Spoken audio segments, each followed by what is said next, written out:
Hello everyone. Today I'll start my next video of chapter 3rd part 2nd, new economic policy. LPG ਪਹਿਲਾ ਨੇਮ ਸੀਗਾ ਇਹਦਾ LPG and new ਫਿਰ 1991 ਚ ਦਾ ਨੇਮ ਰੱਖਿਆ ਗਿਆ ਨਿਊ ਇਕਨੋਮਿਕ ਪਾਲਿਸੀ।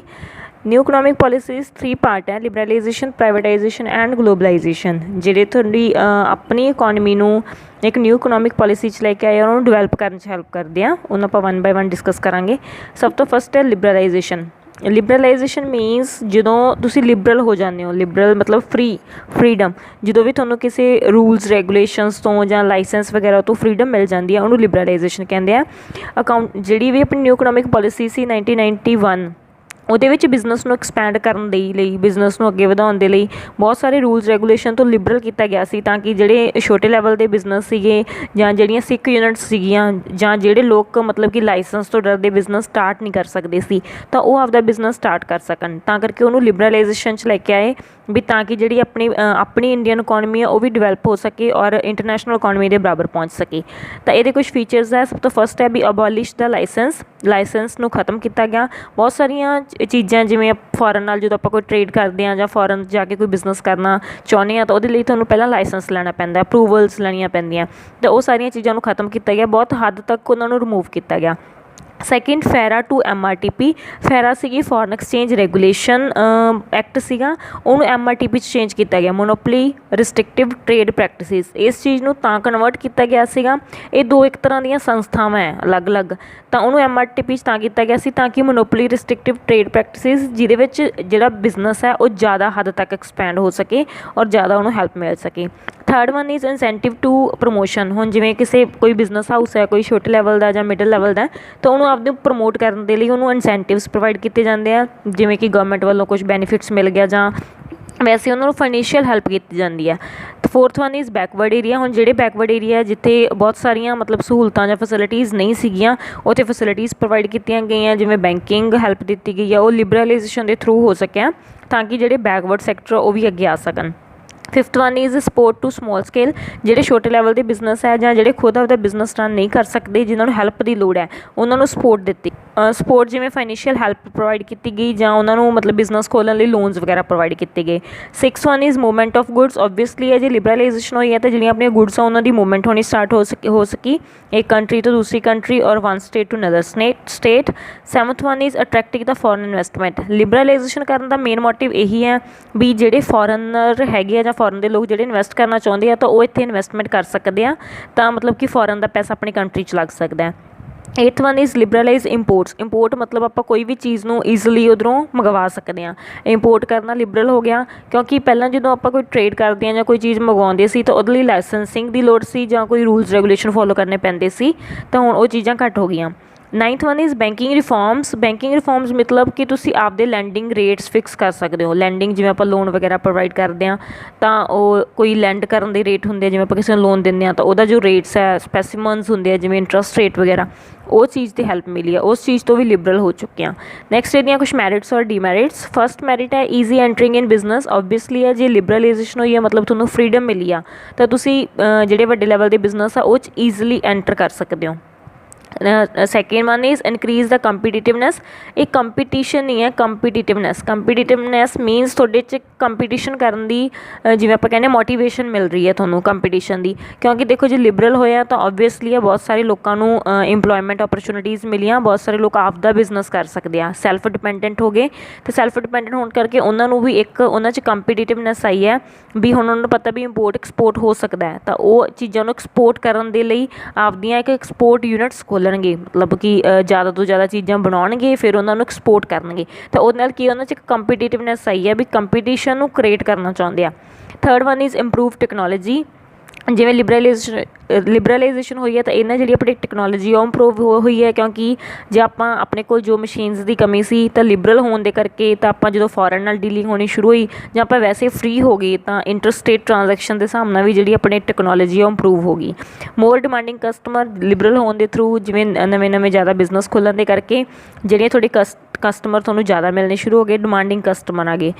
ठीक है। 5th one is new market strategy, ਜਿਹੜੀਆਂ ਮਾਰਕੀਟ ਦੀਆਂ ਸਟ੍ਰੈਟੇਜੀਜ਼ ਆ ਨਿਊ ਬਣ ਗਈਆਂ, ਮਤਲਬ ਨਿਊ ਤੁਸੀਂ ਬਣਾ ਸਕਦੇ ਹੋ ਮਾਰਕੀਟ ਨੂੰ ਡਿਵੈਲਪ ਕਰਨ ਵਾਸਤੇ, ਜਿਵੇਂ ਇੰਪੋਰਟ ਐਕਸਪੋਰਟ ਦੀਆਂ ਸਟ੍ਰੈਟੇਜੀਜ਼ ਹੋ ਗਈਆਂ, ਮਾਰਕੀਟ ਰਿਲੇਟਡ ਸਟ੍ਰੈਟੇਜੀਜ਼ ਕਸਟਮਰ ਨੂੰ ਜ਼ਿਆਦਾ ਸੈਟਿਸਫੈਕਸ਼ਨ ਦੇਣ ਲਈ। ਠੀਕ ਹੈ। 6th one is HRD human source development, ਮਤਲਬ ਕਿ ज़्यादा जो लिबरलाइजेशन होई है तो इंप्लॉयमेंट अपॉर्चुनिटीज़ वधिया, ਉਹਦੇ ਨਾਲ ਕੀ ਹੈ ਜਿਹੜਾ ਹਿਊਮਨ ਸੋਰਸ ਹੈ, ਮਤਲਬ ਜੋ ਤੁਹਾਡੀ ਲੇਬਰ ਜਾਂ ਇੰਪਲੋਈਜ਼ ਵਰਕ ਕਰਦੇ ਆ ਉਹਨਾਂ ਦੀ ਡਿਵੈਲਪਮੈਂਟ ਵਾਸਤੇ ਸਪੈਸ਼ਲ ਕੇਅਰ ਕੀਤੀ ਗਈ ਹੈ, ਸਪੈਸ਼ਲ ਇੱਕ ਮਤਲਬ ਕਿ ਪੋਲਿਸੀਜ਼ ਬਣਾਈਆਂ ਗਈਆਂ ਉਹਦੇ ਲਈ। 7th one is more export, obviously ਜੇ ਲਿਬਰਲਾਈਜੇਸ਼ਨ ਹੋਈ ਹੈ ਤਾਂ ਇੰਪੋਰਟ ਐਕਸਪੋਰਟ ਇਨਕਰੀਜ਼ ਹੋਇਆ ਤਾਂ ਆਪਾਂ ਜ਼ਿਆਦਾ ਚੀਜ਼ਾਂ ਦੀ ਪ੍ਰੋਡਕਸ਼ਨ ਕਰਕੇ ਵੱਧ ਐਕਸਪੋਰਟ ਕਰ ਸਕਦੇ ਹਾਂ। ਤਾਂ ਹੁਣ ਜੇ ਇਹਦੀਆਂ ਕੁਛ ਮੈਰਿਟਸ ਆ ਜਾਂਦੀ ਫੀਚਰਸ ਆ, ਅਤੇ ਓਬਵੀਅਸਲੀ ਕੁਛ ਇਹਦੀਆਂ ਡੀਮੈਰਿਟਸ ਵੀ ਆ। ਫਸਟ ਡੀਮੈਰਿਟਸ ਹੈ ਕੰਪੀਟੀਸ਼ਨ। ਹੁਣ ਜਿਵੇਂ ਲਿਬਰਲਾਈਜੇਸ਼ਨ ਹੋਈ ਹੈ ਤਾਂ ਜ਼ਿਆਦਾ ਤੋਂ ਜ਼ਿਆਦਾ ਨਵੇਂ ਬਿਜ਼ਨਸ ਖੁੱਲ੍ਹਣੇ ਸ਼ੁਰੂ ਹੋ ਗਏ, ਜਿਹਦੇ ਨਾਲ ਕੰਪੀਟੀਸ਼ਨ ਮਾਰਕੀਟ ਦੇ ਵਿੱਚ ਬਹੁਤ ਹੋ ਗਿਆ। ਸੈਕਿੰਡ ਹੈ ਪ੍ਰੋਬਲਮ ਫॉर ਸਮੋਲ ਸਕੇਲ, ਜਿਹੜੇ ਸਮੋਲ ਸਕੇਲ ਯੂਨਿਟਸ ਹੈ ਜਾਂ ਸਮੋਲ ਸੈਕਟਰਸ ਹੈ, ਲਿਬਰਲਾਈਜੇਸ਼ਨ ਹੋਣ ਦਾ ਉਹਨਾਂ ਨੂੰ ਕੋਈ ਬੈਨੀਫਿਟ ਨਹੀਂ ਹੋਇਆ, ਕਿਉਂਕਿ ਉਹਨਾਂ ਨੂੰ ਪ੍ਰੋਬਲਮ ਆਈ ਹੈ, ਕਿਉਂਕਿ ਉਹਨਾਂ ਦਾ ਕੰਪੀਟੀਸ਼ਨ ਇਨਕਰੀਜ਼ ਹੋਇਆ, ਪਲੱਸ ਉਹਦੇ ਨਾਲ ਦੀਆਂ ਜਿਵੇਂ ਹੁਣ ਪਹਿਲਾਂ ਸਮੋਲ ਸਕੇਲ ਸੈਕਟਰ ਸੀਗਾ ਅਤੇ ਹੁਣ ਓਬਵੀਅਸਲੀ ਲਿਬਰਲਾਈਜੇਸ਼ਨ ਹੋਣ ਦੇ ਨਾਲ ਹੋਰ ਸਮੋਲ ਸੈਕਟਰਸ ਯੂਨਿਟਸ ਖੁੱਲ੍ਹਣੀਆਂ ਸ਼ੁਰੂ ਹੋ ਗਈਆਂ, ਜਿਹਦੇ ਨਾਲ ਬਹੁਤ ਜ਼ਿਆਦਾ ਕੰਪੀਟੀਸ਼ਨ ਆਇਆ ਅਤੇ ਉਹਨਾਂ ਨੂੰ ਪ੍ਰੋਬਲਮਸ ਕ੍ਰੀਏਟ ਹੋਈਆਂ। 3rd one is create monopoly, ਜਿਹੜਾ ਬਿਜ਼ਨਸ ਜ਼ਿਆਦਾ ਐਕਸਪੈਂਡ ਹੈ ਜਾਂ ਉਹਦੇ ਨਾਲ ਕਰਕੇ ਕੀ ਹੈ ਵੀ ਮੋਨੋਪਲੀ ਕ੍ਰੀਏਟ ਹੋਣੀ ਸ਼ੁਰੂ ਹੋ ਗਈ, ਉਹ ਆਪਦਾ ਪ੍ਰਾਈਸ ਫਿਕਸ ਕਰਨਾ ਸ਼ੁਰੂ ਕਰਤਾ, ਤਾਂ ਉਹ ਆਪਦੇ ਆਪ ਨੂੰ ਖੁਦ ਨੂੰ ਇੱਕ ਮਤਲਬ ਵਨ ਸੈਲਰ ਔਰ ਮੋਰ ਬਾਇਰਸ ਵਾਲੀ ਕੰਡੀਸ਼ਨ ਆ ਗਈ ਔਰ ਮੋਨੋਪਲੀ ਕ੍ਰੀਏਟ ਹੋ ਗਈ। ਨੈਕਸਟ ਆ ਹਾਰਮਫੁਲ ਫॉर ਕਸਟਮਰ, ਜਿਵੇਂ ਲਿਬਰਲਾਈਜੇਸ਼ਨ ਹੋਈ ਹੈ ਤਾਂ ਜਿਹੜੇ ਮੋਸਟਲੀ ਜਿਹੜੇ ਬਿਜ਼ਨਸ ਹਾਊਸ ਆ ਉਹਦੇ ਪ੍ਰੋਫਿਟ 'ਤੇ ਜ਼ਿਆਦਾ ਧਿਆਨ ਰੱਖਣਗੇ ਅਤੇ ਕਸਟਮਰਸ ਦੀਆਂ ਨੀਡਸ ਨੂੰ ਸੈਟਿਸਫਾਈ ਨਹੀਂ ਕਰਨਗੇ, ਤਾਂ ਕਰਕੇ ਜਿਹੜੇ ਕਸਟਮਰ ਲਈ ਉਹ ਹਾਰਮਫੁਲ ਪ੍ਰੋਡਕਟਸ ਆਉਣਗੇ ਔਰ ਉਹਨਾਂ ਲਈ ਹਾਰਮਫੁਲ ਹੋਊਗਾ ਉਹਨਾਂ ਦੀ ਹੈਲਥ ਲਈ ਜਾਂ ਉਹਨਾਂ ਦੇ ਮਤਲਬ ਕਿ ਐਥਿਕਸ ਦੇ ਲਈ। 5th one is bad business ethics, business ਨੂੰ ਅੱਗੇ ਲਿਜਾਣ ਦੇ ਲਈ ਬਹੁਤ ਸਾਰੀਆਂ ਫਰੈਡਲੈਂਟ ਐਕਟੀਵਿਟੀਜ਼ ਪਰਫੋਰਮ ਕੀਤੀਆਂ ਜਾਣਗੀਆਂ, ਲਾਈਕ ਐਡਵਰਟੀਜ਼ਮੈਂਟ ਲਗਾ ਲਓ। ਐਡਵਰਟੀਜ਼ਮੈਂਟ 'ਚ ਤੁਸੀਂ ਆਪਣੇ ਬਿਜ਼ਨਸ ਨੂੰ ਜ਼ਿਆਦਾ ਪ੍ਰਮੋਟ ਕਰਨਾ ਚਾਹੁੰਦੇ ਹੋ ਤਾਂ ਕਿਸੇ ਵੀ ਤਰੀਕੇ ਦੀ ਐਡਵਰਟੀਜ਼ਮੈਂਟ ਦਿਓਗੇ, ਅਤੇ ਜਿਹਦੇ ਕਰਕੇ ਜਿਹੜੇ ਬਿਜ਼ਨਸ ਦੇ ਐਥਿਕਸ ਆ ਜਾਂ ਜਿਹੜੇ ਆਪਾਂ ਕਹਿੰਦੇ ਬਿਜ਼ਨਸ ਦੀਆਂ ਮੋਰਲ ਵੈਲਿਊਜ਼ ਆ ਉਹ ਕਿਤੇ ਨਾ ਕਿਤੇ ਇਫੈਕਟ ਹੋ ਰਹੀਆਂ। 6th one is political dominance, liberalisation ਹੋਣ ਦੇ ਕਰਕੇ ਆਪਣੀ ਕੰਟਰੀ ਪਲੱਸ ਅਨਦਰ ਕੰਟਰੀ ਔਰ ਸਟੇਟ ਦੀਆਂ ਜੋ ਪੋਲੀਟੀਕਲ ਡੋਮੀਨੇਸ਼ਨ ਹੁੰਦੀ ਹੈ, ਜਿਵੇਂ ਆਪਾਂ ਇੰਟਰਨੈਸ਼ਨਲ ਲੈਵਲ 'ਤੇ ਦੇਖੀਏ ਤਾਂ ਉੱਥੋਂ ਦੀ ਪੋਲੀਟਿਕਸ ਹੈ ਜੋ ਡੋਮੀਨੇਟ ਕਰਦੀ ਹੈ ਇੰਡੀਅਨ ਮਾਰਕੀਟਸ ਨੂੰ, ਵੀ ਅੱਜ ਜਿਹੜੀਆਂ ਸਟ੍ਰੈਟੇਜੀਜ਼ ਹੈ ਜਾਂ ਇੰਡੀਅਨ ਗਵਰਨਮੈਂਟ ਸਟ੍ਰੈਟੇਜੀਜ਼ ਉਸ ਤਰੀਕੇ ਨਾਲ ਬਣਾਏ ਤਾਂ ਕਿ ਜਿਹੜੇ ਫੋਰਨ ਦੇ ਲੋਕ ਉਹ ਇੱਧਰ ਇਨਵੈਸਟ ਕਰ ਸਕਣ, ਤਾਂ ਆਪਣੀ ਇੰਡੀਅਨ ਕੰਟਰੀ ਕਿਤੇ ਨਾ ਕਿਤੇ ਡੋਮੀਨੇਟ ਹੋ ਰਹੀ ਹੈ ਇਹਦੇ through. 2nd one is privatisation. Privatisation ਦਾ ਮਤਲਬ ਹੈ ਜਿਹੜੇ ਪਬਲਿਕ ਸੈਕਟਰ ਜਾਂ ਪਬਲਿਕ ਜੋ ਵੀ ਸੰਸਥਾਵਾਂ ਔਰ ਅਦਾਰੇ ਪਹਿਲਾਂ ਸੀਗੇ ਉਹਨੂੰ ਪ੍ਰਾਈਵੇਟ ਦੇ ਅੰਡਰ ਲੈ ਲੈਣਾ, ਮਤਲਬ ਜੋ ਵੀ ਕੰਟਰੋਲ ਜੋ ਡਿਸੀਜ਼ਨ ਮੇਕਿੰਗ ਪਾਵਰ ਪਹਿਲਾਂ ਪਬਲਿਕ ਕੋਲ ਸੀ ਜਾਂ ਗਵਰਨਮੈਂਟ ਦੇ ਅੰਡਰ ਸੀ, ਉਹ ਸਾਰੀ ਹੁਣ ਪ੍ਰਾਈਵੇਟ ਹੈਂਡਸ ਦੇ ਵਿੱਚ ਹੋ ਗਈ। ਇਹ ਤਾਂ ਕਰਕੇ ਕਿਉਂਕਿ ਜਿਹੜੀ ਪਬਲਿਕ ਸੈਕਟਰ ਵਿੱਚ ਉਹ ਤਾਂ ਕੁਝ ਡਿਵੈਲਪਮੈਂਟ ਜ਼ਿਆਦਾ ਨਹੀਂ ਹੋ ਰਹੀ ਸੀ ਜਾਂ ਉਹਦੇ 'ਚ ਬਹੁਤ ਸਾਰੀਆਂ ਫਰੈਡਲੈਂਡ ਐਕਟੀਵਿਟੀਜ਼ ਜਾਂ ਬਹੁਤ ਸਾਰੇ ਹੇਰ ਫੇਰਸ ਹੋ ਰਹੇ ਸੀ, ਅਤੇ ਤਾਂ ਕਰਕੇ ਜੋ ਗਵਰਨਮੈਂਟ ਦੇ ਅੰਡਰ ਯੂਨਿਟਸ ਹੈ ਜਾਂ ਜੋ ਪਬਲਿਕਲੀ ਓਨਡ ਯੂਨਿਟ ਹੈ ਉਹ ਸਾਰੀਆਂ ਹੁਣ ਪ੍ਰਾਈਵੇਟਾਈਜੇਸ਼ਨ ਹੋਣ ਕਰਕੇ ਪ੍ਰਾਈਵੇਟ ਹੈਂਡਸ 'ਚ ਆ ਗਈਆਂ। ਤਾਂ ਇਹਦੀਆਂ ਮੈਰਿਟਸ ਹੈ ਵੀ ਇਹਦੇ ਨਾਲ ਕੀ ਆ ਓਬਵੀਅਸਲੀ ਕੰਪੀਟੀਟਿਵਨੈਸ ਔਰ ਕੰਪੀਟੀਸ਼ਨ ਵੀ ਇਨਕਰੀਜ਼ ਹੋਇਆ। ਇਹ 'ਚ ਕੰਪੀਟੀਸ਼ਨ ਨੂੰ ਪੋਜ਼ੀਟਿਵ ਵੇ 'ਚ ਵੀ ਲਿਆ ਜਾ ਸਕਦਾ ਔਰ ਨੈਗੇਟਿਵ 'ਚ ਵੀ। ਨੈਗੇਟਿਵ 'ਚ ਤਾਂ ਕਲੀਅਰ ਹੈ ਵੀ ਕੰਪੀਟੀਸ਼ਨ ਇਨਕਰੀਜ਼ ਹੋ ਗਿਆ, ਪਰ ਪੋਜ਼ੀਟਿਵ ਵੇ 'ਚ ਤੁਸੀਂ ਨਾ ਲੈ ਸਕਦੇ ਹੋ ਵੀ ਜਿਵੇਂ ਪ੍ਰਾਈਵੇਟਾਈਜੇਸ਼ਨ ਹੋਈ ਆ ਤਾਂ ਉਹਦੇ ਨਾਲ ਜਿਹੜੇ ਲੋਕ ਪਹਿਲਾਂ ਕੰਮ ਕਰਦੇ ਸੀ ਤਾਂ ਉਹਨਾਂ ਨੂੰ ਹੁਣ ਇੱਕ ਹੈਲਪ ਮਿਲੀ ਆ, ਮਤਲਬ ਕਿ ਜਦੋਂ ਪਬਲਿਕ ਯੂਨਿਟ ਪ੍ਰਾਈਵੇਟਾਈਜੇਸ਼ਨ 'ਚ ਹੋਈਆਂ ਤਾਂ ਪ੍ਰਾਈਵੇਟਾਈਜੇਸ਼ਨ ਹੋਣ ਕਰਕੇ ਉਹਨਾਂ ਨੂੰ ਇੱਕ ਕੰਪੀਟੀਸ਼ਨ ਦੇ ਥਰੂ ਆਪਦੇ ਬਿਜ਼ਨਸ ਨੂੰ ਐਕਸਪੈਂਡ ਕਰਨਗੇ ਉਹ, ਤਾਂ ਕੰਪੀਟੀਸ਼ਨ ਇਨਕਰੀਜ਼ ਹੋਇਆ, ਮਤਲਬ ਕੰਪੀਟੀਟਿਵਨੈਸ ਹੀ ਹੈ ਇੱਕ ਤਰ੍ਹਾਂ ਦੀ, ਕੰਪੀਟੀਟਿਵਨੈਸ ਆਈ, ਕੰਪੀਟੀਸ਼ਨ ਦੀ ਭਾਵਨਾ ਇਨਕਰੀਜ਼ ਹੋਈ ਆ। ਨੈਕਸਟ ਹੈ ਰਿਡਿਊਸ ਦਾ ਪੋਲੀਟੀਕਲ ਇੰਟਰਫੇਰੈਂਸ। ਜਦੋਂ ਸਾਰੀਆਂ ਚੀਜ਼ਾਂ ਗਵਰਨਮੈਂਟ ਦੇ ਹੈਂਡਸ ਵਿੱਚ ਸੀਗੀਆਂ ਤਾਂ ਉਦੋਂ ਕੀ ਸੀ ਜ਼ਿਆਦਾ ਮਤਲਬ ਕਿ ਜਿਹੜੀ ਗਵਰਨਮੈਂਟ ਜਾਂ ਪੋਲੀਟਿਕਸ ਆ ਉਹ ਜ਼ਿਆਦਾ ਡੋਮੀਨੇਟ ਕਰਦੀ ਸੀ, ਤਾਂ ਉਹਦੀ ਹੁਣ ਇੰਟਰਫੇਰੈਂਸ ਹੈ ਜਿਹੜੀ ਵਿੱਚ ਇੰਟਰਫੇਰੈਂਸ ਕਰਦੀ ਸੀਗੀ ਗਵਰਨਮੈਂਟ, ਉਹ ਚੀਜ਼ ਰਿਡਿਊਸ ਹੋ ਚੁੱਕੀ ਹੈ, ਘੱਟ ਚੁੱਕੀ ਹੈ। 3rd one is increase industrial growth. ਇਹਦੇ ਨਾਲ ਕਿ ਪਹਿਲਾਂ ਇੰਡਸਟਰੀਜ਼ ਵੱਲ ਇੰਨਾ ਧਿਆਨ ਨਹੀਂ ਦਿੱਤਾ ਜਾਂਦਾ ਸੀ ਗਵਰਨਮੈਂਟ ਦੇ ਕਰਕੇ, ਹੁਣ ਜਿਹੜੇ ਪ੍ਰਾਈਵੇਟ ਸੈਕਟਰਸ ਆ ਤਾਂ ਓਬਵੀਅਸਲੀ ਪ੍ਰੋਫਿਟ ਕਮਾਉਣਗੇ ਤਾਂ ਉਹ ਕਿਤੇ ਨਾ ਕਿਤੇ ਆਦੀ ਇੰਡਸਟਰੀ ਦੀ ਗਰੋਥ ਕਰ ਲੈਣਗੇ, ਕਿਉਂਕਿ ਵੱਧ ਤੋਂ ਵੱਧ ਪ੍ਰੋਡਕਟਸ ਬਣਾ ਕੇ ਕਸਟਮਰ ਨੂੰ ਅਟਰੈਕਟ ਕਰਕੇ ਤਾਂ ਇੰਡਸਟਰੀ ਦੀ ਗਰੋਥ ਹੋਊਗੀ। ਐਫੀਸ਼ੀਐਂਸੀ ਓਬਵੀਅਸਲੀ ਇਨਕਰੀਜ਼ ਹੋਊਗੀ, ਜਿਵੇਂ ਜਿਵੇਂ ਪ੍ਰਾਈਵੇਟਾਈਜੇਸ਼ਨ 'ਚ ਹੋਈ ਹੈ ਤਾਂ ਮੈਨੇਜਮੈਂਟ ਵੀ ਵਧੀਆ ਆਈ ਹੈ, ਪਲਾਨ ਪੋਲਿਸੀਜ਼ ਪ੍ਰੋਪਰ ਬਣਨੀਆਂ ਸ਼ੁਰੂ ਹੋ ਗਈਆਂ, ਤਾਂ ਕਸਟਮਰ ਵੱਧ ਹੋ ਗਏ ਤਾਂ ਬਿਜ਼ਨਸ ਦੀ ਐਫੀਸ਼ੀਐਂਸੀ, ਕੁਆਲਿਟੀ ਗੁੱਡਸ ਔਰ ਸਟੈਂਡਰਡਾਈਜੇਸ਼ਨ ਹੋਣ ਕਰਕੇ ਐਫੀਸ਼ੀਐਂਸੀ ਇਨਕਰੀਜ਼ ਹੋ ਗਈ। 5th one is proper management. वही सेम है जो एफिशिएंसी और प्रॉपर मैनेजमेंट भी जिमें लेबर वगैरह हम proper according to qualifications experience base से रखी जाऊगी, ਤਾਂ ਕਰਕੇ ਜਿਹੜੀ मैनेजमेंट प्रॉपर होनी हो शुरू हो गई, उन्होंने स्किल्स डिवेलपमेंट करके बिजनेस में भी हैल्प हुई। 6th वन है प्रॉपर यूज़ ऑफ रिसोर्सिस। जे तुसीं प्रॉफिट कमाना तो ओबवियस है जो थोड़े रिसोर्सिस है जो मनी मशीनरी मटीरियल थोड़े को अवेलेबल है उन्हें तुसीं प्रॉपरली यूज़ करोगे seventh one is personal touch in working. ਪਹਿਲਾਂ ਗਵਰਨਮੈਂਟ ਸੀ, ਗਵਰਨਮੈਂਟ ਜਸਟ ਆਪਦਾ ਕੰਮ ਕਰਦੀ ਸੀ ਔਰ ਉਹਨਾਂ ਦਾ ਕੋਈ ਪਰਸਨਲ ਲਿੰਕ ਨਹੀਂ ਹੁੰਦਾ ਸੀ ਵਰਕ ਨਾਲ, ਮਤਲਬ ਜਿਵੇਂ ਆਪਾਂ ਆਪਦੇ ਬਿਜ਼ਨਸ ਨਾਲ ਕੋਈ ਪਰਸਨਲ ਅਟੈਚਮੈਂਟ ਨਹੀਂ ਸੀ।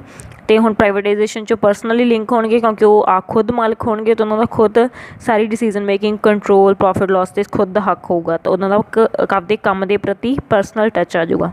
ਪ੍ਰਾਈਵੇਟਾਈਜੇਸ਼ਨਸ ਦੀਆਂ ਵੀ ਕੁਝ ਡੀਮੈਰਿਟਸ ਆ। ਫਸਟ ਵਨ ਇਜ਼ ਕੰਸਨਟ੍ਰੇਸ਼ਨ ਔਰ economic power. Economic power means profits.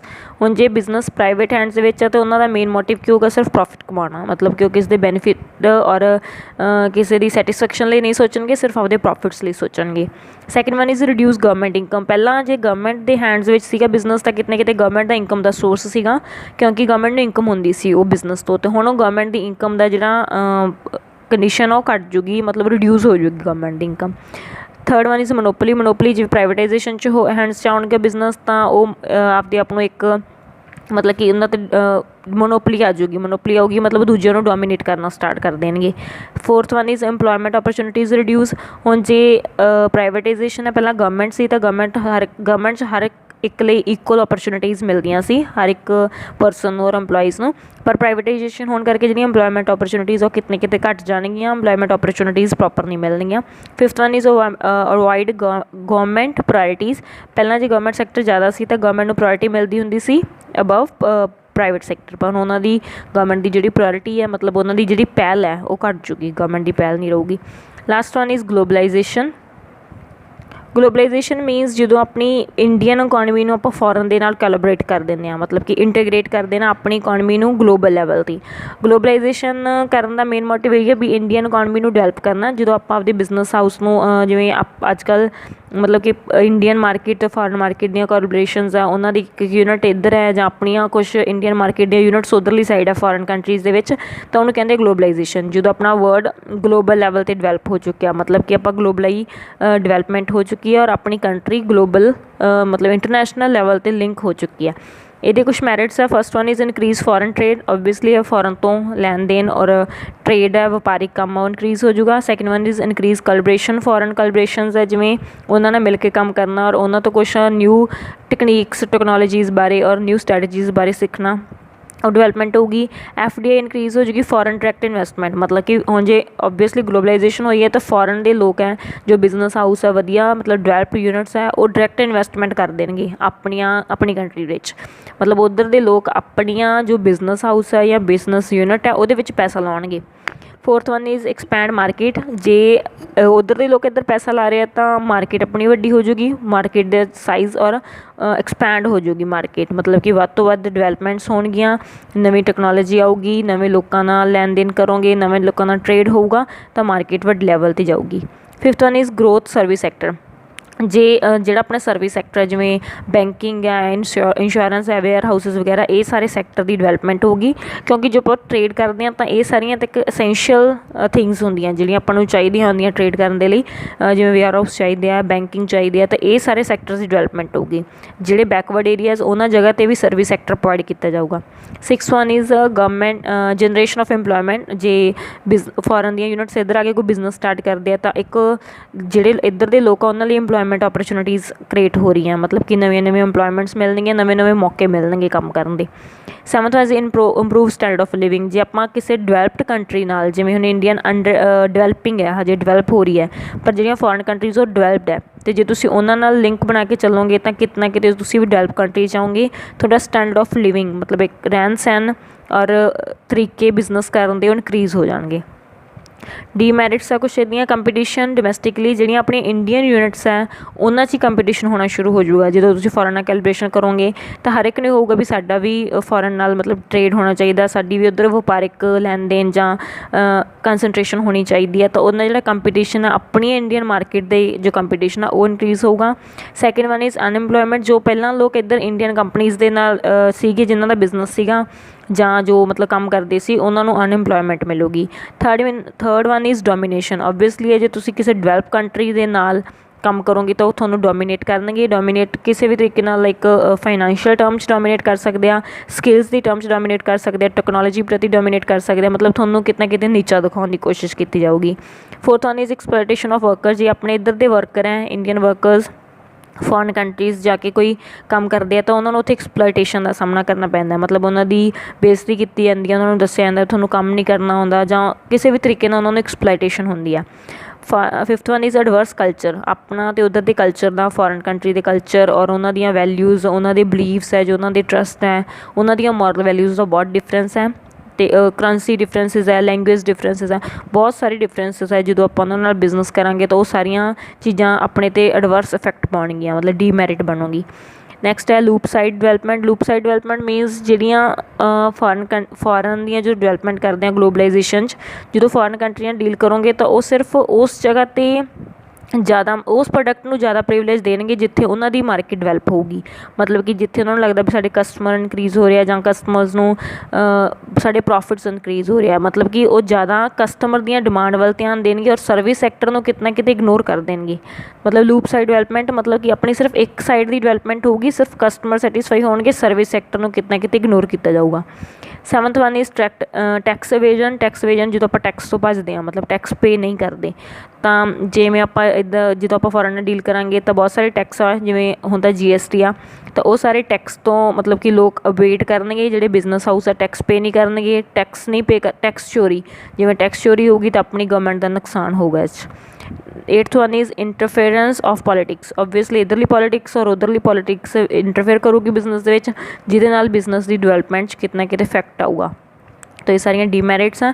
ਹੁਣ ਇਹ ਤਿੰਨ ਆਪਾਂ ਪੜ੍ਹੇ LPG, ਲਿਬਰਲਾਈਜੇਸ਼ਨ, ਪ੍ਰਾਈਵੇਟਾਈਜੇਸ਼ਨ, ਗਲੋਬਲਾਈਜੇਸ਼ਨ। ਇਹ ਸਾਰੇ ਦਾ ਆਪਣੇ ਬਿਜ਼ਨਸ ਔਰ ਇੰਡਸਟਰੀ 'ਤੇ ਕੀ ਇੰਪੈਕਟ ਪਿਆ, ਓਵਰਆਲ ਇੰਪੈਕਟ, ਜੋ ਪੋਜ਼ੀਟਿਵ ਨੈਗੇਟਿਵ ਇੰਪੈਕਟ ਪਏ ਆ। ਤਾਂ first one is easy entry in business. ਇਹ ਪਹਿਲਾਂ ਵੀ ਦੇਖਿਆ ਵੀ ਤੁਸੀਂ ਜੇ ਹੁਣ ਲਿਬਰਲਾਈਜੇਸ਼ਨ, ਪ੍ਰਾਈਵੇਟਾਈਜੇਸ਼ਨ, ਗਲੋਬਲਾਈਜੇਸ਼ਨ ਹੋਈ ਆ, ਗਲੋਬਲਾਈਜੇਸ਼ਨ ਹੋਣ ਦੇ ਕਰਕੇ, ਲਿਬਰਲਾਈਜੇਸ਼ਨ ਹੋਣ ਕਰਕੇ ਤੁਸੀਂ ਈਜ਼ਲੀ ਆਪਦੇ ਬਿਜ਼ਨਸ ਦੇ ਵਿੱਚ ਐਂਟਰ ਕਰ ਸਕਦੇ ਹੋ ਕਿਸੇ ਹੋਰ ਕੰਟਰੀ ਦੇ ਬਿਜ਼ਨਸ 'ਚ ਵੀ। Second one is increase competitiveness. Obviously ਜੇ ਲਿਬਰਲ ਹੋਏ ਹੋ, ਲਾइसेंस वगैरह तो फ्री होया तो एक्सपोर्ट यूनिट्स ज़्यादा क्रिएट करोगे और कंपटीटिवनेस आऊगी और ज़्यादा कंपटीशन डिवेलप करोगे। चेंजिंग टैक्नोलॉजी चेंज होंगी है, हर एक चीज़ का पॉजिटिव नैगेटिव इंपैक्ट भी है। जिवें टैक्नोलॉजी चेंज होंगी है तो जी अपन टैकनीक्स है उन्होंने इग्नोर किया जाता है, आप उधरली टैक्नोलॉजी पर ज़्यादा डिपेंडेंट होंगे, पर कितना कितने अपने लिए हैल्पफुल भी है क्योंकि वो अपने जो प्रोडक्ट है प्रॉपर क्वालिटी के बनते और अपनी डिवेलपमेंट होंगी है। नैक्सट मोर कस्टमर डिवेलप हो रहे हैं। न्यू मार्केट स्ट्रैटेजीज़, जिवें जे बिजनेस डिवेलप हो रहा है तो मार्केट में डिवेलप करने वास्ते स्ट्रैटेजीज़ बनानी पैंदियां, प्लान पॉलिसीज़ वो क्रिएट कर सकते हो। HRD ह्यूमन रिसोर्स डिवेलपमेंट हो सकती है, ज़्यादा एक्सपोर्ट हो सकते हैं, और चेंज पब्लिक सैक्टर पॉलिसीज़ जो आप गल करते हैं प्राइवेटाइजेशन की, पहला पब्लिक सैक्टर में जो प्लान पॉलिसीज़ बनदियां सी जिन्ना ज़्यादा डिवेलपमेंट नहीं हो रही सी बिजनेस की, वो हुण चेंज होकर प्राइवेट सैक्टर च आ गई जिन्ना बिजनेस की डिवेलपमेंट हो रही है। So it is all about your third chapter. Thank you, have a nice day.